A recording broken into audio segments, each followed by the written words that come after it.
This is going to be a week, y'all. We got Pluto activated in some conversations of tension, and Pluto already brings the intensity. Saturn is activated, which can bring some hardships and some seriousness. Buckle in.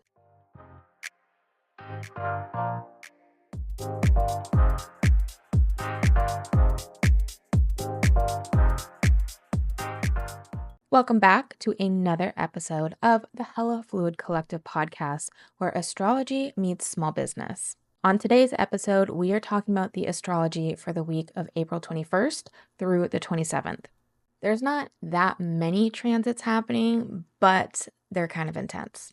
If you like weekly and monthly astrology forecasts, then make sure you subscribe, make sure you like, follow, do all the things so that you can stay up to date with what the hell is going on. If you want it delivered to your inbox, then make sure you sign up for my newsletter. We can stay in touch. It'll be fun. All right, let's go ahead and dive right in. So the first day that we have an exact transit is Wednesday, April 23rd. And that's the sun forming a square to Pluto. Now, this transit happens twice every single year. So we know how to go through it, but it doesn't make it easier necessarily. Pluto already is a planet of intensity. It brings with it huge transformation, and it highlights power dynamics and things that need to be uncovered, hidden truths. And the sun is all about our identity, certain parts of our ego, and this sense of purpose and what gives us life force. And when these two things come together in a square, it's a conversation where things get tense and uncomfortable, but that uncomfortableness then pushes us to make necessary change. So it's very likely with this transit that we might experience some sort of power struggle, most likely with ourselves and some sort of outside force. Pluto is much more of a societal planet, so it generally represents things that are of more societal impact. So we may be feeling some pressures that come from society, maybe pertaining to our gender, our culture, or just expectations that are placed upon us about what's a good job, what is successful, things along those lines. And those may come into tension with who we really want to be and what gives us life. Again, we feel this twice a year, and it's an invitation to look at how we may be applying those societal pressures to ourselves in ways that simply don't align with who we are. Pluto also rules manipulation. So it's easy to fall into manipulation from external forces, and it's easy to manipulate others. So make sure you are choosing your words wisely so that you are not the one manipulating. And also really think about what you're giving your power to and see if you're being manipulated or if you can bring back the power to yourself a little bit. It's definitely a time where things in the shadows, working on your shadow work, all that stuff may come to the forefront, whether you choose to or not. So you might as well choose to and empower yourself. Also, watch for possessiveness. It's easy for us to get really obsessive with the energy of Pluto when it's activated. So if you have someone who's a little obsessive around you, make sure you draw really clear boundaries. Or if you are someone that can easily obsess over things, just be aware of that and pull yourself back. Pluto can also be really all or nothing. So if you're feeling that way, just give it a few days. I would say go into next week because we have more Pluto activations coming. We'll get there. As for business owners, I would be very aware of your business relationships and ensure you aren't creating or participating in any weird power dynamics. As a business owner, if you have people working for you, it's really easy to do that. So let's not do that. Or if you are giving too much power, maybe to say a client or something like that, someone who is giving you money, which obviously creates its own dynamic in itself, there's still a way that we don't have to lose who we are in order to maintain that relationship. There's a balance. This transit will most likely highlight that for you. Next is Thursday, April 24th, and we have Venus forming a conjunction with Saturn. We have had this transit a few times before. The first one was January 18th. The second one was April 7th. And here on the 24th, we get the final connection of these two. Now, that is because Venus was retrograding. So it's this part of seeing what comes up in terms of the seriousness of our relationships and the responsibility we have with our finances and discipline among those things as well. So we may have had those things come up in January. We may had a returning to vibe earlier in April, and now we are closing out the cycle in the things that may have come up during those times. This could bring a commitment to a relationship, whether it's a romantic relationship, a platonic, maybe you decide to move in with a friend, maybe you decide to get engaged, something like that. It could be more fun, more serious, something that shows long-term commitment. On the other hand, if someone is exhibiting signs of not being worthy of your long-term commitment, those relationships can diminish, which isn't a bad thing.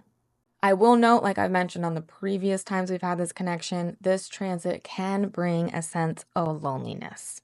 So if you're somebody who's already prone to loneliness, maybe pencil in a visit with a friend, a FaceTime with a friend, working at a coffee shop, something that puts you in a space where you can't fall into the loneliness cycle. It can also be channeled to get more serious and responsible with your money. Saturn brings stability, it brings discipline, and so we can channel that into the financial energy that Venus brings. Saturn can also bring with it restrictions, so I wouldn't recommend any unnecessary spending on or around this day, because something could come up where you might need that money you just spent. As for business owners, this plus it being Taurus season, you could channel this into working on your finances, working on your budgeting, your financial planning. If you haven't filed your taxes, it's time to do so. Or if you filed your taxes and things weren't looking right, you owed more than you thought, then let's create a plan for next year so that it doesn't come to you as a shock. I do want to say if you're falling into the scarcity mindset that could come with Saturn, might not be the best energy for that. So just be mindful about how it makes you feel depending on your relationship with money in general. But, it could be used to make some financial goals. Next up is Saturday, April 26th, and we have Mars forming yet another opposition to Pluto. We will be feeling this all week, and we will be feeling it well into next week. We'll be feeling it for probably about 2 to 3 weeks total, and it's not a fun transit. It's simply not a fun transit. Mars rules our relationship to conflict, aggression, and anger, along with our motivation, the way we take action, the way we assert ourselves. And Pluto, as mentioned before, brings with it intensity, huge transformation, going deep, but it also rules our survival skills and mechanisms. And when Mars and Pluto have this connection of tension, it can have us feeling intense anger, intense aggression.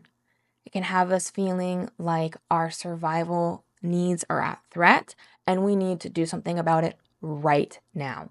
And when we're feeling like our survival needs are at threat, we can get kind of animalistic, right? When we feel like our lives are in danger, our priorities shift dramatically, right? We get fiery, we get irrational, we want to act quickly, and there's new stakes about what we're willing to do. There's new lines, right? It can bring a lot of fear. So it's not a lovely transit. I would expect that a lot of people around you and you yourself might be acting out and not necessarily acting in your best way. And that's okay. We can't be our best all the time, but we can give ourselves and other people grace. This isn't the best energy for making definitive decisions under. So let's talk about this one a little bit more in terms of a cycle. Because we just had so many planets retrograde, I've been saying this a lot, right? These transits are happening multiple times, so they're part of a larger cycle. This is one of those as well. Mars and Pluto have made this connection 3 times since November because of the Mars retrograde. The first time they connected, Mars was direct, and this was on November 3rd. And I'm smiling for all my folks here in the US. We know that was a monumental day. Yeah, very intense. A lot of us were very angry around this week. I can't remember the exact date. It was either the day before, the day after. We were feeling this energy all week. Then the second time they connected, Mars was retrograding, and that was on January 2nd. Also, a weird time. I felt like it was the new year, but people weren't really into it. It was not necessarily a fun vibe. I mean, I had fun on New Year's, but I'm just saying it was a slow energy getting started into this year. It was intense. Yeah. Again, this whole cycle has been intense. Now, this is the last one that they're making. It will bring, again, this sort of closing out the cycle energy. I don't know what that could mean for politics. I don't dive into mundane astrology as much. That means the astrology that looks at world events. That is a whole other field in itself that I feel I am not certified to talk about. I do so in my own personal life, but do not feel educated enough to bring that up to y'all.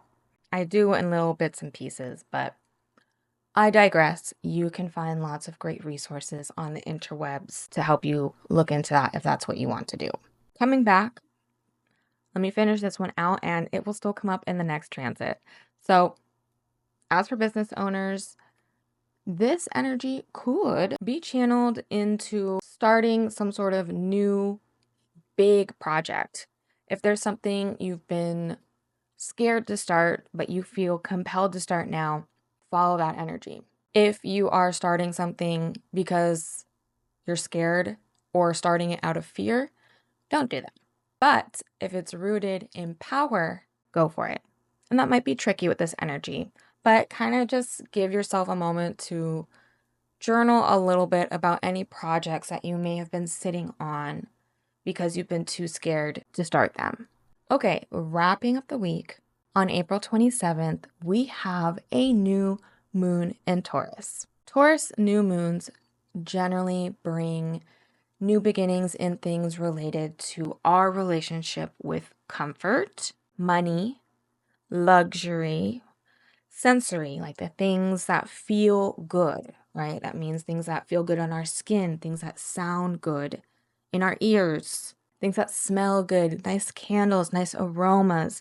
We like things to look pretty, to look aesthetically pleasing to our own tastes, right? That's all Taurus energy. So there's an energy towards new beginnings around that. Taurus is also an earth sign and it can rule our connection with nature. It's also a fixed sign, so it brings with it lots of stability as well too. Now here's the catch though. This new moon forms a T-square with the Mars opposite Pluto connection that I was just talking about. And what this means is that while Mars is opposite to Pluto, the moon is forming a square to both of them, the moon and the sun, because it's a new moon, so they're conjunct. So the moon in itself is forming a square to Mars, which is going to have us feeling the moon more assertive, more aggressive, more angry Mars. And with it forming a square to Pluto, it's going to have us feeling more intense, like we need to make big changes. But the T-square part means that we're feeling the moon opposite to Mars energy through the moon. It's the focal point of the T-square. So all of that stuff I was talking about before about feeling intensely angry or having intense anger is going to be transmuted through our emotions and through our sense of security, the moon. It could bring a lot of inner turmoil because it's the moon. The moon is our inner selves, and it's bringing this urge to take action in big, intense ways into our inner self. Now with the Taurus energy as well too, bringing in that level of comfort, and Pluto bringing in a level of power, it could bring some discomfort around not being in control, which in turn can be an invitation for us to get more comfortable with not being in control. But with squares, they usually bring up some hardships in order to learn that lesson the hard way. Yeah, it could bring this sort of breaking point moment. And the new moon energy allows us to then start fresh. Not necessarily start fresh. I feel like that's not the right term for this energy, but we hit a wall, we hit a breaking point, and we say, you know what? Okay, I'm done. I've had it up to here. I need to do something different. It's going to be that kind of energy, which again, doesn't feel great, but it's helpful for us to get to the next stage. The Pluto square to the moon also could bring up some old emotions, some things that are really deep in your subconscious, some things that have been locked away for a while. And the Mars connection may make us feel angry about it, or that we need to do something about it right here, right now. Which, hey, if you can sit with it for a little bit and it feels right to do something right here, right now, go for it. But also, make sure you sit with it to make sure it's a good idea, because we could be doing things we regret, saying things we don't mean to say. Yeah. Overall, take a breath and make sure we are not acting out of fear and instead are acting out of power and in alignment with our values. Taurus rules our values as well. It's ruled by Venus, which rules our values. So another good time to look at those values. I know we did that with the Venus retrograde. We were reflecting on our values. Now is a good time to apply what we've reflected on. As for business owners, this can be an invite for you to look at what you may be gripping onto a little too tightly. Where can you loosen up a little bit, let go of control? Or on the other side, where could you stand your ground a little bit more? Really bring in what you value and stick to it. All right, my beautiful people, that's it for this week. So only 4 transits, but they are hot and heavy ones. Don't worry, you're here listening to this, which means you have a little bit of foresight that allows you to lean into the energies and make use of them, or at least be present with them. It's a little bit easier to be present with something that we can name. And that's my intention here. My intention is not to give you this information so then you can just run away and hide until the transit is over. Because I can promise you, if you do that, the next time the 2 planets make a connection, you're going to be paying for it. So we're not here to hide. We're not here to escape, says the Pisces. But instead, we're here to be present with the energies that are gifted to us. All right, that's it. Have a beautiful week. And until next time, stay hella fluid.